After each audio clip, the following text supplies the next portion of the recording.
I'm Oliver Legg, co-founder of Asperon Search, and today on Cyberbytes, the podcast, welcome Erkang Zheng, CEO and founder of cyber asset analysis platform Jupiter One. Erkang gives an insight into how Jupiter One was founded whilst he was the CISO at LifeOmic and later spun into its own standalone entity. He also gives the raw insight into what 2023 was like from a founder's perspective. Enjoy the show. Erkang, welcome to the show. Well, thank you for having me here. Very excited to be here and share some of the thoughts and insights and the journey. Absolutely. And you've made me feel inadequate without a branded Asperon hat on. So I think I'll be on to our marketing team to get some updated merch. Yeah, well, people do like the hat, so I figured I'll wear it and show the spirit, Yeah. Well, there's only two security vendors that have made it onto the back of my laptop with their stickers, and you're one of them. So Oh, awesome. Yeah. Generally defined by which logos I think my daughter will like the most.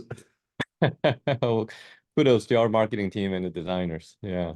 Absolutely. Well, for the audience that don't know who you are and don't know who Jupiter One are, why don't you give a kind of high-level overview of the business and what you founded Jupiter One to tackle? Yeah, of course, right? So in a nutshell, Jupiter One is a cyber asset and attack surface management platform. And what that means, and that's a bit of a mouthful, it really means that in modern enterprises, everything is software defined, right? So everything from an HR record to a code repository to an application to the infrastructure to IT devices and networks and policies and identities and you name it, right? So the entire organization nowadays are digitized or software defined in some way, and the security is not just about IT anymore, right? So security is about protecting the entire business, the entire technology stack, the entire enterprise operations. So, and we all know that you can't protect what you can't see, or better yet, you can't protect what you can't understand, right? So the premises of Jupiter One is to then aggregate all of those software-defined assets and configurations and attributes into one place and connect the dots to make a massive networked graph of how things are connected so that we can use like a data-driven way of analyzing and understanding the environment and the footprint, right? So that's what the cyber asset analysis platform is, right? So that's Jupiter One. And then a little bit of my own background, right? So I've been a former CISO at a life sciences software company, and I've been the head of software security at Fidelity Investments and run different global practices at IBM Security, right? So I've been a practitioner throughout the 20-something years of my career, pretty much all in cybersecurity and software engineering. And I actually built Jupiter One for a lot of my own pain points and challenges. And I wish I had a all-in-one data platform I can just go to and ask questions and get answers, right? And I couldn't find any. And then I decided to just build it. And then that became Jupiter One. Yeah, awesome. And going back to that kind of the founding idea and then going ahead and actually launching Jupiter One, because I'm aware you were in stealth for a reasonable amount of time. It was about 2.5 years from my understanding. Was that just kind of going on in the background whilst you were still working your full-time day job, or did you kind of take the plunge and go 100% in on day one? It actually was an interesting start, right? So it was a little bit of an unusual start, right? So it wasn't, I didn't quit a job and then, go start this and raise money like most cybersecurity startups did, right? Now, instead, I built this internally at the previous company called LifeOmic, right? So when I was the CISO, and but instead of building the security function as a cost center, right? So the CEO and the founder of LifeOmic and we decided to build this into a innovation hub, right? So the product that became Jupiter One, started over there as an internal product, right? So that I built for my own operations. So it was a combination of both, actually, right? So I still had the full-time job of being a CISO and running the security operations in the program, but that program was backed by this product that we built internally, right? So Jupiter One. So you could say that, we were actually full-time building Jupiter One, but we're also full-time running the program and the operations on top of this product that we built. I guess there's no better way to test the product, right? Because you're Exactly. you're kind Yeah. of feeding it down to your security teams underneath you Yeah. in real-time So, feedback. so which, arguably it took a little longer as a result, right? So, you know, and we were not necessarily in stealth, right? Like the usual, right? So usually being in stealth like 6 months, a year or so, right? So, we were running internally for roughly for 2 years or a year and a half, 2 years.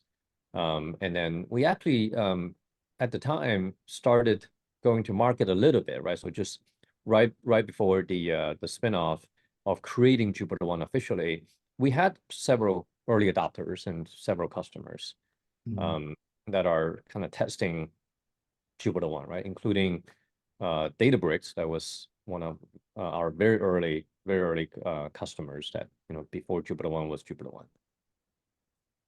Yeah, awesome. Yeah. And what what are the complexities and how does it actually work from spinning that off into its completely own entity?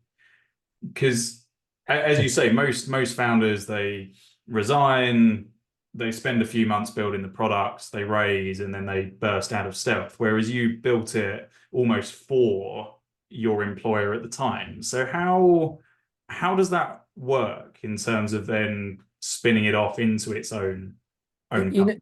And like everything in life, right? So there's two sides and there's the pros and cons, right? So, of course, there's a lot of benefit of creating something internally that we become the first customer, that we're operationalizing it and we're using ourselves and so on and so forth, right? So there was no need to go raise funding, and it was internal, and a lot of those became easier. Then you can kind of focus on building and operating, right? And but on the flip side, there are definitely challenges, right? So because if you could imagine, right? So the typical startup raising money, then the founders and the VCs agree on terms, and then off you go, right?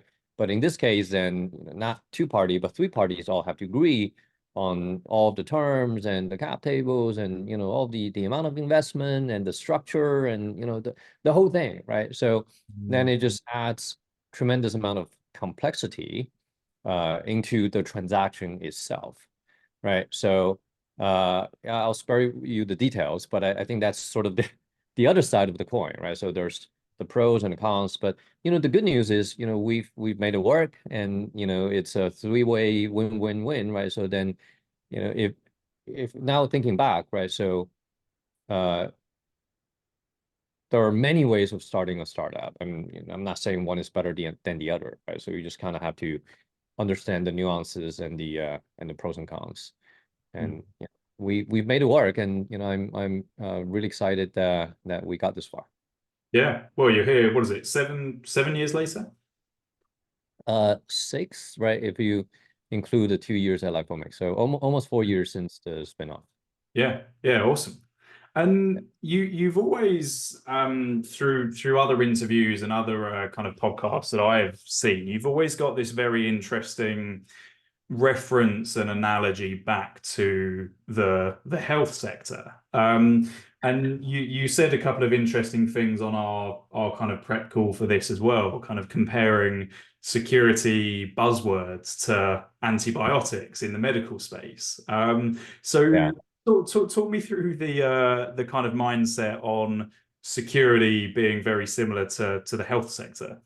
Yeah. So a couple of things there, right? So one is, I don't know if you know, when growing up, I always wanted to be a doctor, or my family wanted me to be a doctor, and I ended up going to computer science, IT, and now cybersecurity, right?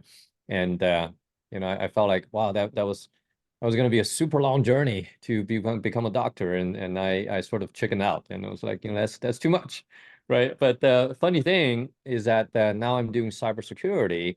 It feels like I've become sort of the doctor of the cyberspace, and that's how I genuinely feel about this domain, or this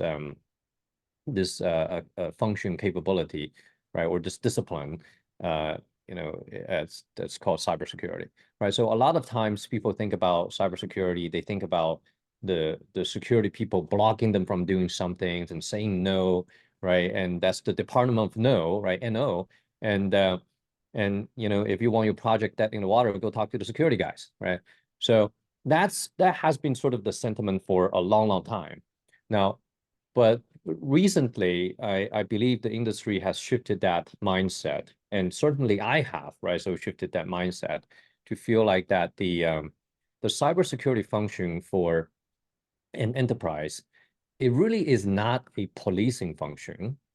I mean, it could be, right? So there's some elements of it, but it really is a wellness function, right? It's a caretaking function, it's a business enabling function, right? So instead of the security team being the Department of No, NO, it should be the Department of No, like KNOW, no, right? So, if you want information, if you want knowledge, if you want to enable your team to go faster, well, you should collaborate with the security team to do that, right? And if you want to do it in a healthy way, or in a less risky way, you should partner with your security team to do it, right? So there are many analogies, right? So medicine is one of them, and the reason I use medicine is to say, there are painkillers, and there are antibiotics, there are drugs and medicines that addresses the symptoms, right? And then there are also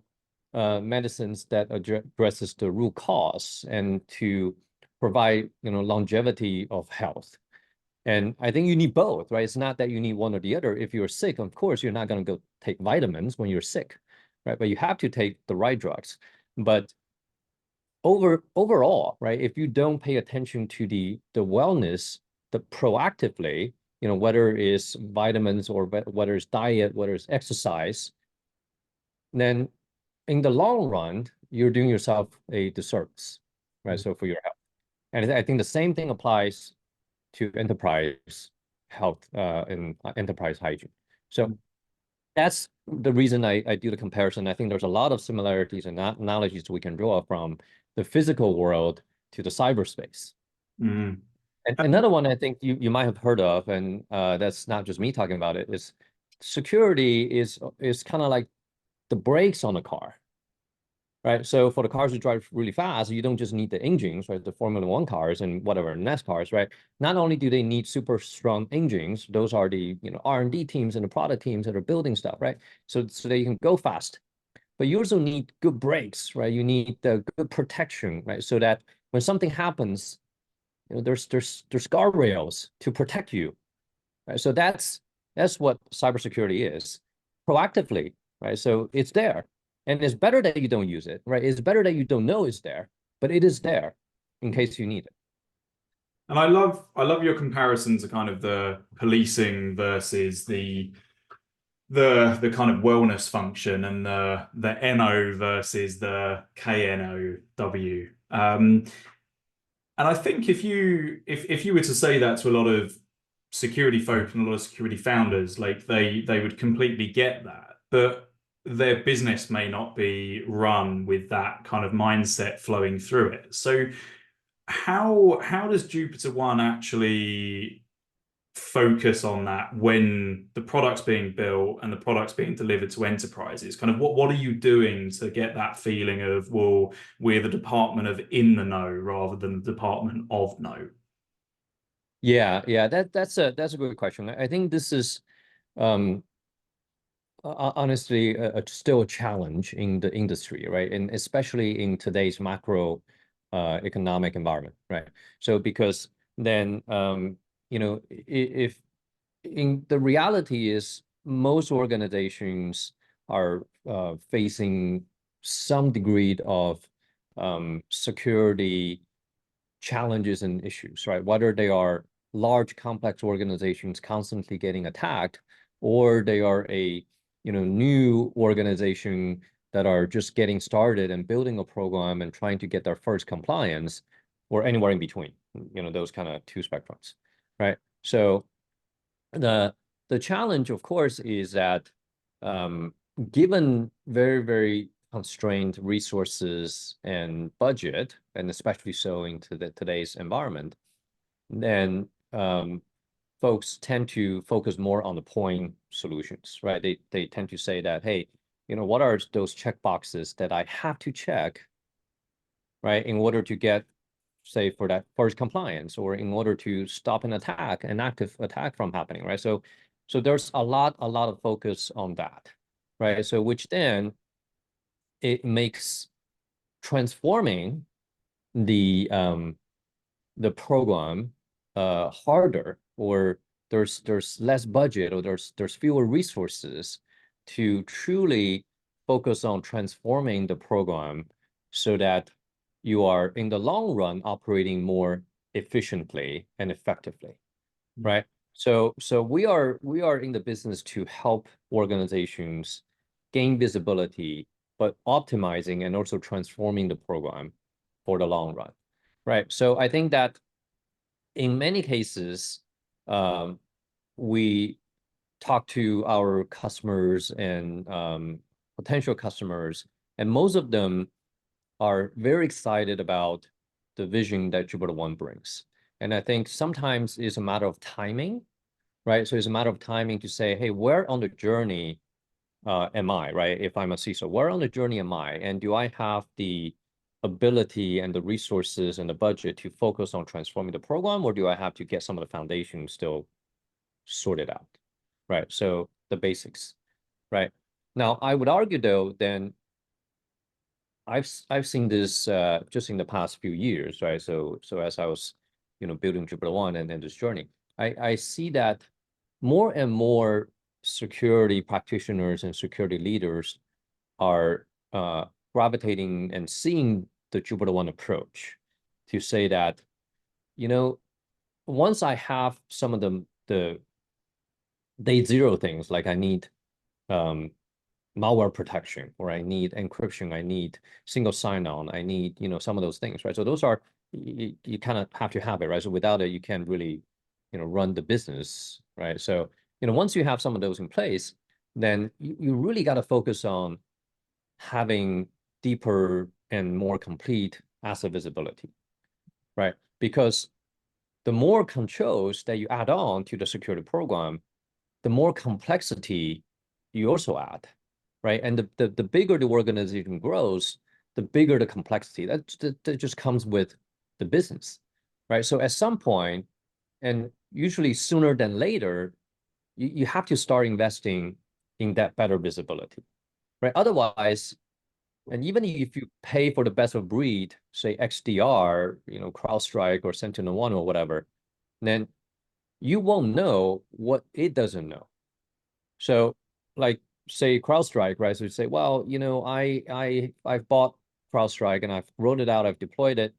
Now, how do you know out of the maybe 100,000 workloads and devices that every single one has the protection?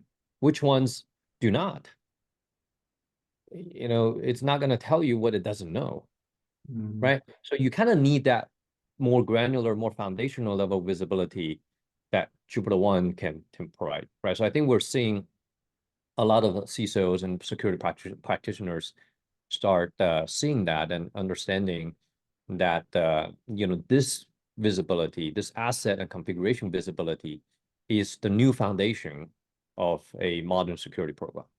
Yeah, yeah, awesome. And in the early days of Jupiter One's official formation, was it and especially with I guess your transition from security leader to now founder and CEO, was that an easy transition, or was it a bit of a shock in terms of all the Yeah. new areas that you had to focus on and put effort into? It certainly is both, right? So I would say that I've had a lot of learnings myself, right? So in this role, and I think for me, right? So fortunately, I have been at large organizations. I've run uh, functions and large teams, and global teams, and so on, right? So have managed large budgets, and all those helped, right? So there's a lot of being a founder is very different than being a CEO, right? Especially as you grow and become a more larger or more sustainable business, right? So I think all of those, there's a lot of general leadership things that I've learned throughout my career that apply, right? But then also there are things that don't apply, right? So how you run a large team and a large organization compared to how you run a startup and all aspects of a startup is actually very different, right? Even though, you understand all of the leadership principles, um, sometimes they apply really well. Sometimes they don't apply so well, right, in a startup. And I have certainly learned a lot of hard lessons, and some of those are shocking. And I say that very, very different challenges, right, in the early days of Jupiter One compared to the challenges now, right? So as we are scaling the business, and I think that I don't know if you heard this term, right? So I feel like that we are, or myself, has been transforming from the chief everything officer in the early days of a startup to the CEO, right? So the chief executive officer, right? So that sort of kind of sums it up, right? So you have to kind of make that transition, right? So you're not just in the weeds building and in every aspect of the business anymore, right? That was the early days, and now you have to rely on people and hold people accountable, having the right people in the right seats, and all of those, and make quick and hard decisions, right? So that's a It's lot the of confidence to delegate as well, isn't it? And yeah, the yeah, confidence to yeah. fully hand Well, certain bits of the role. exactly, and a lot of times there's really, really hard decisions, right? So the tough part is there are kind of competing priorities, right? So there's reason to go this way, there's reason to go that way, and there are like separate directions that and sometimes what's hardest is feels like then, but you have to make a decision, right? You have to make a decision, but sometimes you don't know if that in the moment, right? So you just couldn't really tell if that was the best decision that you could make, right? So I think that sometimes is part of it, comes with the job, right? The territory that you almost never know if the decision you're making was actually the best. Are there any of those kind of fork in the road moments that you wish you'd gone the other way that you'd be happy to share about? I think so, right? So I think just in the past year, I think a lot of companies, startups, tech companies, or just in general, right, has faced tremendous economic pressure, right? So from the macro conditions, and we've seen so many tech layoffs, right? So in the past year, and it continues to be so, right? So this year, right? So just in the first month and a half of 2024, we've seen so many. Now, we had to make those tough decisions as well, right? And last year we had unfortunately two rifts, and arguably the first one should have been a larger one, so that we didn't have to do two, Mm, right? So I think that was a hard lesson, and I think that the folks who were being let go, of course, it's difficult and sad, right? So for all those folks, but then on the flip side, I don't think that people truly understand the difficulties of making those decisions at the leadership team, right? So with me and my executives and the board, right? So making those decisions is actually really, really tough. mm, And on one hand, you want to um, save as many people as you can, right? So to continue to provide them with jobs and compelling and exciting future, right? But on the flip hand, you have to balance that. If we don't do the right things for the business, then everybody's going to be without a job, right? So then how do you best balance the two, right? And I think there's kind of forks in the road like that, right? So I wish I had done things a little differently. And also on the people side, some of the key hires, some of them I wished I had had the key people in place sooner, right? So it's just some of those, right? So those are, I think the people side of things are probably the hardest decisions.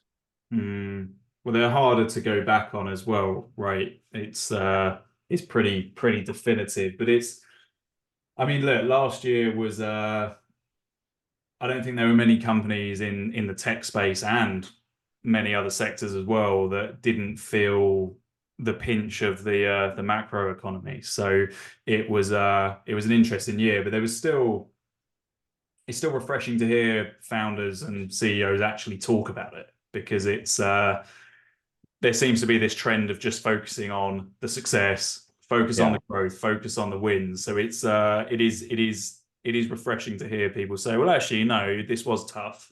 I didn't enjoy doing I, it. I think so. Yeah, I think, look, I appreciate you calling that out and saying that, right? Because, this has been hard for me and probably many other founders and CEOs and just, leaders in the industry, right? So, we all see on LinkedIn and on social media that, hey, I just got a new round of funding. I just, released new products, and, I just hired this amazing person, and so on and so forth. So of course, we want to share the excitement and the good news, and it up levels the brand and all of those, right?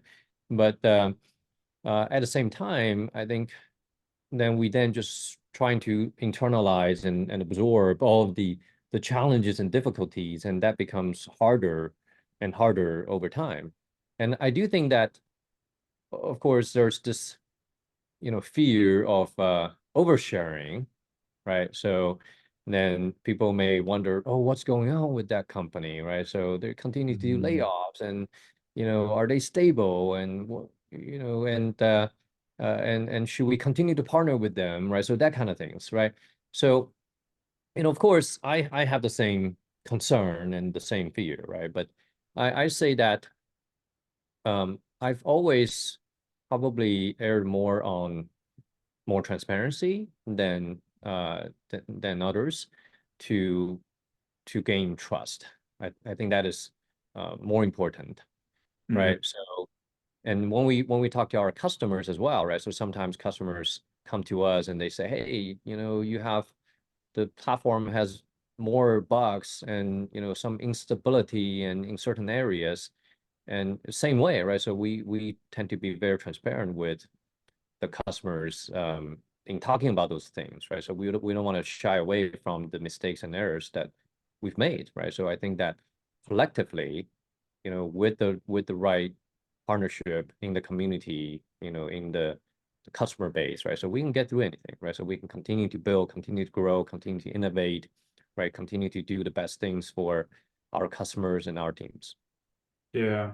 And I mean, coming back to the people piece, it's I think the compassion part is important. And if there's that complete lack of transparency, and like even you just then saying like it affected you, I think it makes you a person, and your employees will, and any prospect employees, they definitely respect compassionate leadership, especially through the year everyone's gone through. So no, good stuff. Yeah. Well, we're what? Yeah, and even in the mix of all the challenges, right, I do think there's a lot of amazing things that the team had done, right? So we continue to have amazing customers, sign up and join the Jupiter One family, and we have some very strong people that joined Jupiter One last year, right?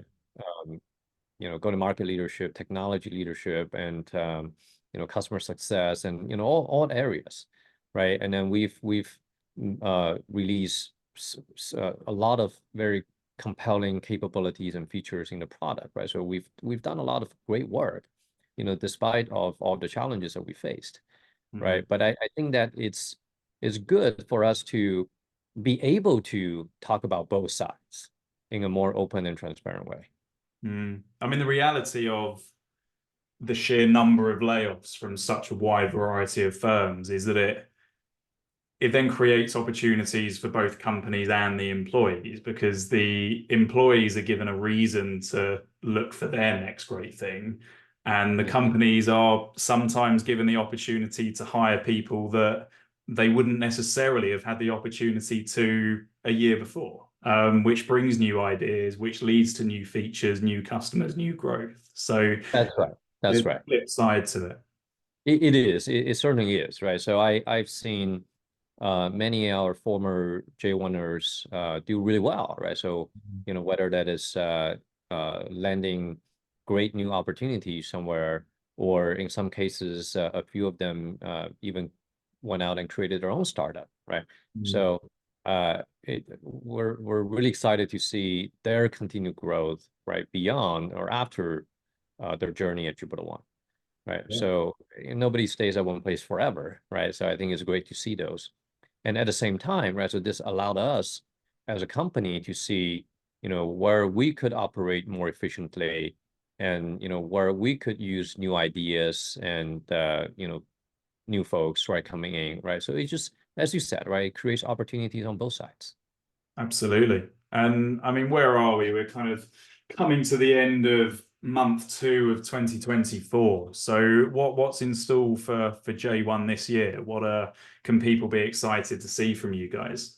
Yeah, there are a lot of very exciting things coming up for J1, and a lot of those are in the various product improvements, right? So I would say, and as a platform, right? So Jupiter One has from day one been built as a data platform and analytical platform, right? So there are a lot of new architectural changes that are super exciting to empower, enable more innovation on top of that, right? So it will, be a lot more enterprise scale. It will be a lot more scalable, performant, and all of those, right? So we're shooting for, not just 5 nines, right, in reliability and scalability and so on. We're shooting for 100%, right? So I think us being a data platform, my new CTO Josh, right, so keep saying it, right? So even 0.001% of data inaccuracies is significant, right? So in the amount of data that we're processing, right? So we're shooting for 100%, right? So we're making transformative changes in the platform and architecture. And, this would allow us to unlock capabilities like AI and machine learning and consolidation of, different capabilities on top of it, right? So we will be able to provide better and more accurate vulnerability prioritization, more, risk-based, context-based risk analysis, right? And then much easier continuous compliance, natural language-driven, questions and answers, right? So a lot of those things that are already in process, or we'll see come to fruition this year. Exciting stuff. Well, looking forward to seeing it all happen, and also looking forward to hopefully seeing another huge inflatable spaceman at RSA and Black Hat this year as well, if he'll be blessing his presence. We hope you've enjoyed this latest episode of Cyberbytes, Yeah, the that's podcast. exactly. Please give it a thumbs up, subscribe, and tell your friends. In May, If you want to explore being a guest, or how Aspirant Search can help you build high-performing security and go-to-market teams, then get in touch on LinkedIn. Well, okay, thank you so much for coming on. And looking forward to following Jupiter One's journey even further. Sounds good. Yeah, thank you for having me. Yeah.